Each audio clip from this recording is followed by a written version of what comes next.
Hello, you wonderful people, and welcome to another episode of Not To Comic Book. This being a show where we talk about TV shows that are adaptations of comic books. For today's episode, I'm going to talk about the latest episode of Supergirl. A lot of interesting things went down in this episode, so let's break it down. First and foremost, we have Lena and Kara on their way to Casnia, and I love the whole situation of the plane gets struck by purple lightning, and Lena's trying to take care of everything, and Kara's secretly doing her thing as Supergirl as, pushing the plane up and everything. I love that. I also like when it was all said and done, because Lena thinks she landed the plane and Kara comes back and she's like, oh, I must have passed. I was like, the excuses you have to come up with in these situations. But that actually plays an important role in the episode. It's kind of a continuation of, the whole Kara having to constantly lie to Lena. And obviously they end up meeting up with Eve, and obviously seeing Eve again triggers a lot of stuff for Lena. Because it turns out, obviously Lex wasn't just raising Supergirl. He was actually taking captured aliens from the DEO desert site and was kind of basically trying to take their powers. I guess the whole thing he's trying to do is what everyone kind of wants, where they can take alien abilities and give it to humans. I guess that's the whole point. I guess it's him trying to, because obviously this is all connected to a Casnia attack. I'm assuming when this is all said and done, Lex once again is trying to make himself seem like the hero. Obviously the Red Daughter thing, it's oh, I'm attacking, I'm doing the right thing and stuff like that. But I think the whole point is once she attacks, Lex is going to come through, and I think when it's all said and done, I think he's going to kill the Red Daughter, so the world will worship him and be like, look what I did. I killed this evil Supergirl who was causing all these problems in the world and stuff. This was me. I'm the all-American hero. I think that's his plan. I think that's why he's also getting all these alien powers too, because I think maybe he's trying to make it seem like more of an alien thing, and not just with Supergirl, with other people. He'll probably have other people using superhuman abilities, or maybe that's how he's going to beat back the attack of oh, look at all these people I have who are enhanced because I took alien abilities. I took the abilities of our enemies and gave them to our allies. At least that's where my thought process currently stands. But the thing I think most fascinating about this is obviously them discovering the Red Daughter situation. And Kara's like, oh wait, there's no way Supergirl would ever work with Lex. And then Lena has to point out well, this is kind of a nature versus nurture situation. This is a blank slate Supergirl who was raised by Lex to be manipulated by Lex. So of course she'd go down this route. But for Kara, it's well, no. No matter what, she has good in her. I'm sure of it. But then, Lena's kind of I would, because Lena keeps referring to it as an it, but Kara, personifies being no, she's a she. She's not just an it. She's not some creature. She's a living person. And the thing is, and you can tell it terrifies Kara and she ends up bringing it up to Jimmy later on of realizing just how different her life could be. Because I think it's also the aspect of just because I'm Supergirl doesn't mean that I'm naturally good. That shows what the fear that people have about her and Superman is represented by the Red Daughter of being that's what's there inside of me. Because the example she used is there was good inside of Sam, yet a monster like Rain existed inside of her, right? And I think for Kara, it's if it wasn't for her being raised by Alex's mom and having that family, her and Jeremiah, if they had not taken her in, or she had landed anywhere else, she would have been the Red Daughter, and who knows who she would have, she could have turned out. And I think that's the whole thing of without her honor, who she is as a person, she's just an uncontrollable force. And it's kind of crazy to think about that. She could easily have been Rain in a different manner in the sorts. There's similarities in that regard. So I thought that was kind of fascinating, having that reality hit her so hard. And then seeing the fact is all those photos. I thought this was what Kara was getting from it. It was no, this Red Daughter knows all there is to know about me, yet she still is the way she is. But it's no, it was more so because she didn't want Lena to see it, so she burned every photo, because Lena would have put it together wait, why is he having her, why is all this stuff connected to you here along with all this stuff about Supergirl, and put it together.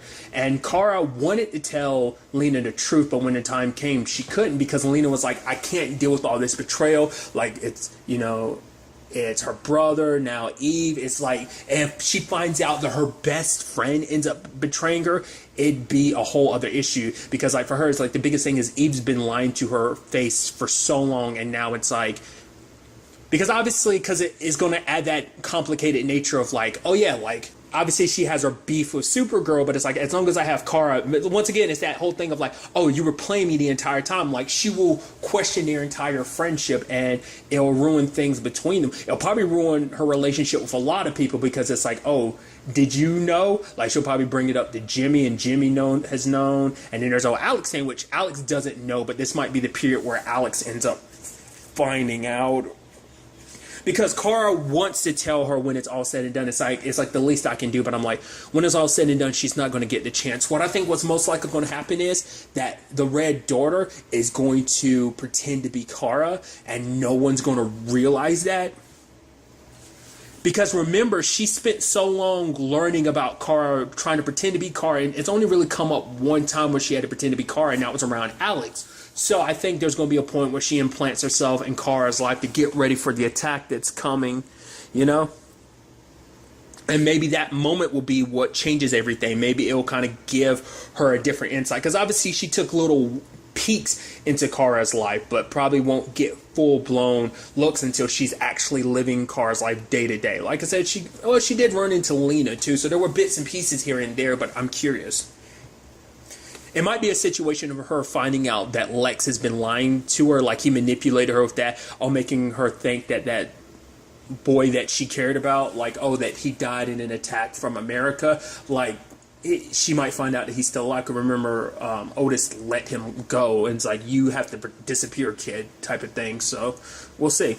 Because you know it's not going to be Kara's choice. She's like, no matter whether Lena's mad at me or not, which she's going to be. Because everyone's kind of thrown that in Kara's face before, in the case of Lillian, of like, oh, when the truth comes out, she'll turn against you in an instant. And I think because Lex knows, he's going to use that to his advantage. At any point in time, he could have said something because he's known the entire time, but he never said anything. I think he's waiting for the optimum moment. And, you know, because that's going to add it. Like, I'm curious about that, though. Once again, that comes up to the whole conversation of, like, Jimmy brought that up, I think, back. I think that was a season 1 thing, so I don't know if that's continuous, but I think it's like, or was it season 2? I don't remember, where Jimmy made a point of being like, Lex and Clark were friends, so kind of hinting to kind of a little bit of that Smallville continuity to a certain degree, but he eventually saw Lex for who he was. But the thing is, if Lex knows about Kara, that must mean he knows about Clark. But then I feel like Jimmy would have known that, not unless that's a secret he's always kept. Or maybe he only knows about Supergirl, maybe he doesn't know about Clark. Maybe that's kind of a well hidden enough secret that it's been kept from him. Or, you know, like I said, I'm curious into that type of thing, like the whole Joker and Batman thing, where in some continuities Joker knows who Batman is, but he doesn't want to give up that information. Because I guess for him, it's like, you would think him wanting to destroy Superman, he would make that public, but maybe it's because he wants to beat Superman. He doesn't want anyone else necessarily involved. It's like, I'm going to be best Superman on my own. Once I defeat him, then I'll out him to the world type of thing. Maybe. I don't know. So we'll see ultimately where that ends up leading us. So like I said, I don't believe it's going to be Kara's choice at the end of the day. I believe when it's all said and done, it's going to come out at the most unopportune time. So we'll ultimately have to wait and see. Another aspect to this episode is everything. Well, I'll go ahead and keep going down the route I'm going. It's the whole Ben Lockwood situation, because Ben is motivated purely by revenge, or trying to get the alien that murdered his wife. For him, he's kind of more on a war page against all aliens. Obviously he's always felt like that, but now his rage has turned even more degrees because his wife was murdered. He's trying to use Lena's research. Obviously, you have Brainy trying to stop him, even telling him don't do that because, you know, you might not survive it and stuff like that, trying to warn him against it. But when it was all said and done, you know, like I said, he's on his warpath, so he arrests a whole bunch of aliens along with the alien that killed his wife. Ends up, like, you know, putting them up for interrogation, claiming that they were harboring a fugitive. It's like, they didn't know that she was probably wanted, but for him, he doesn't care. Even the fact is, George came to him. It's like, the fact is, I just lost Mom. I don't want to, you know, I need you now, you know, in a moment like this. He needs his other parent. But his dad's so focused on revenge. It's like, oh, I'm doing this for the memory of your mother, for your grandfather, and, you know, for you, George. And when he's dealing with all those aliens, you know, Dreamer as well as Jimmy step up. Which is interesting because Jimmy doesn't even wear the helmet anymore. Because I guess for him, it's like, there's no point. Everyone knows that he's Guardian, so no point in hiding his identity. But when it's all said and done, you know, you have Brainy stopping the other agents, being like, the fact of the matter is, you see how far he's going. Like, you've all signed up for this job for your own beliefs and believing, you know, in what you were doing, and this is crossing that line, so follow your heart, not his orders. And they do. And he injects himself. What his powers are necessarily, we don't know. We see that he definitely has superhuman strength. We're still figuring out what Jimmy's capable of doing. We see the heat vision, the floating. Obviously, he's immune to fire, so that's pretty dope. But I love that, you know, obviously he gets the upper hand, and when it's all said and done, John comes back, and John being like, oh, I'm the manhunter. I know all that you are. He's like, the fact is, the last man that went up against me kind of, you know, spiraled, and, you know, and it's basically saying the same thing, because for him, it's like his ultimate weapon, because it's saying, like, basically everything that you started will come back to screw you over and burn you in the end, saying that, you know, he's like, I'm the law, and it's like, for now, but regimes change all the time, and he couldn't lay a hand on John. Good time to have John back, considering everything. So I think we're going to see John kind of more in the forefronts of everything now, because he's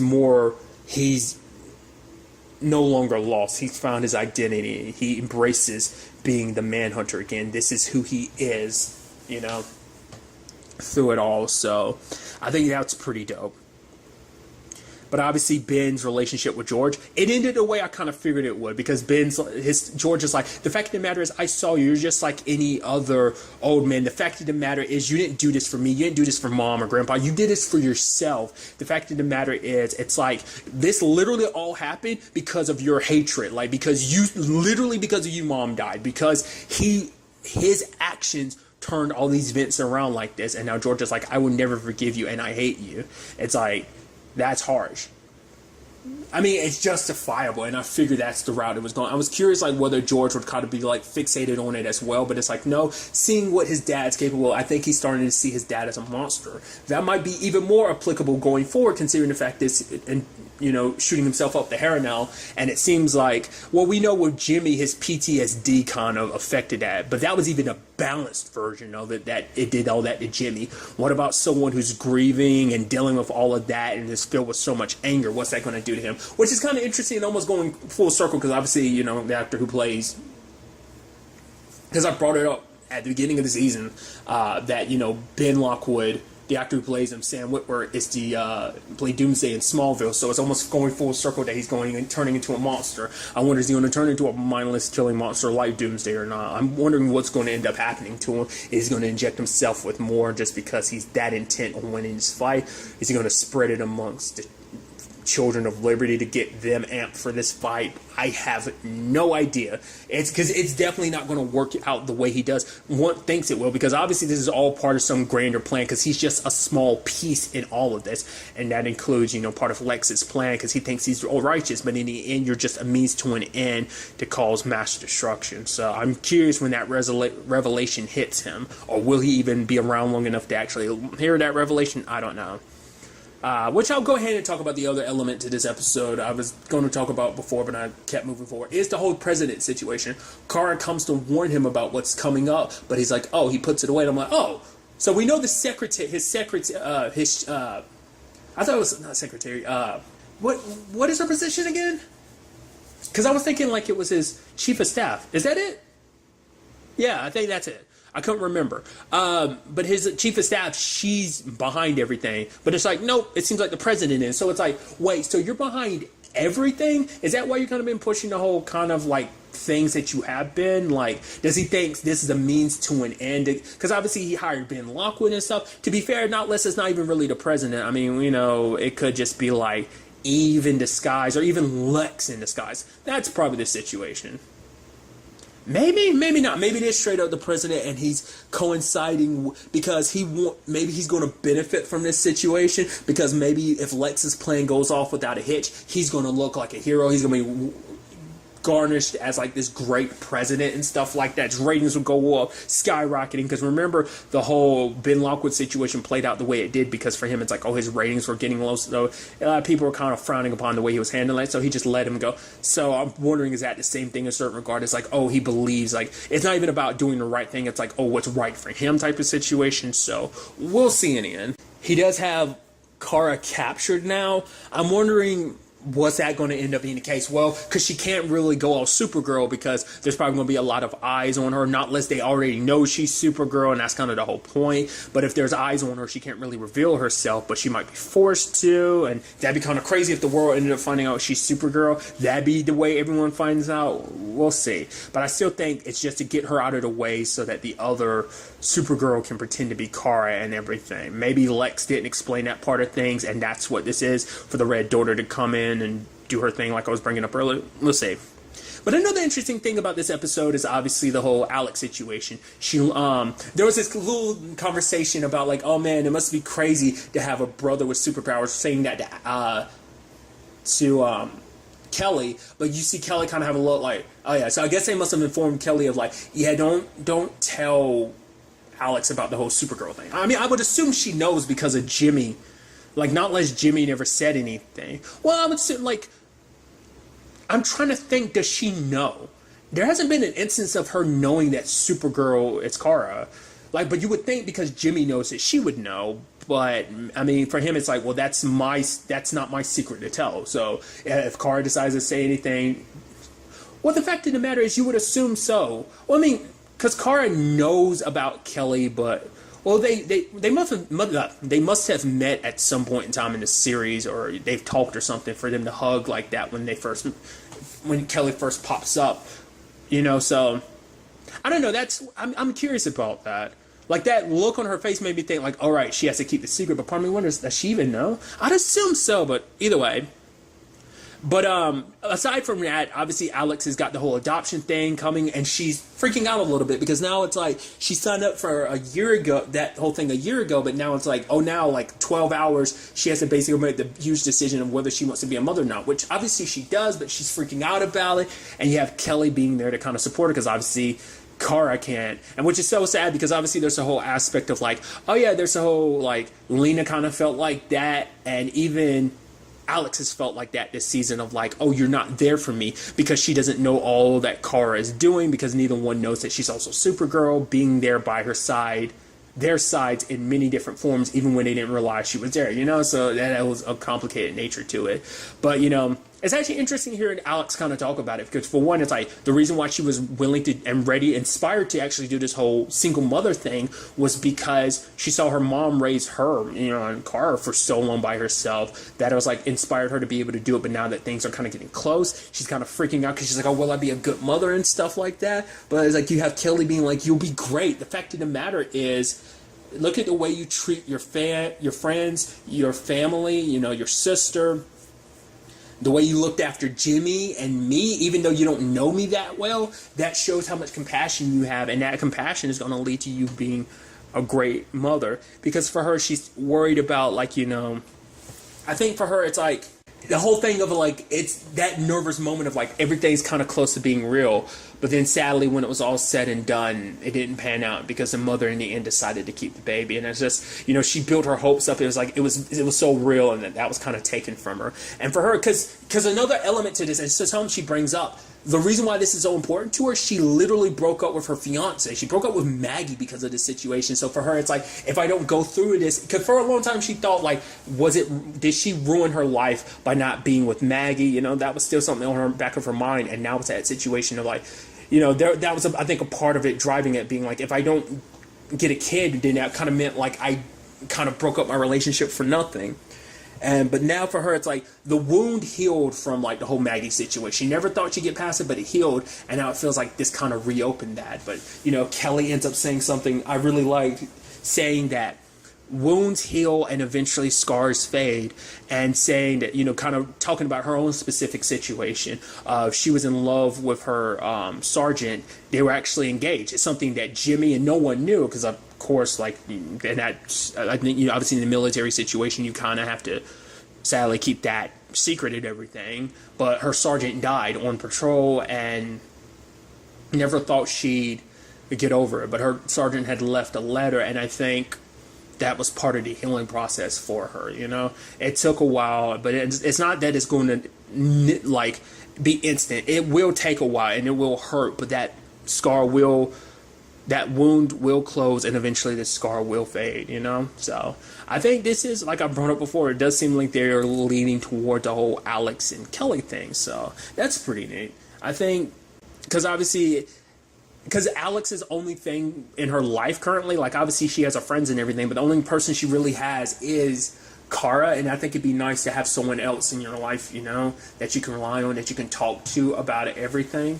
you know? Which that could potentially turn into a whole thing between Kara and Kelly. I doubt that, but still.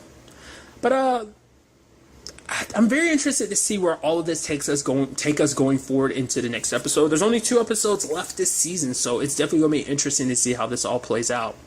But really, that's all I want to talk about. So the next time we meet, be happy, be safe, live life to the fullest, and enjoy it. Good day and goodbye.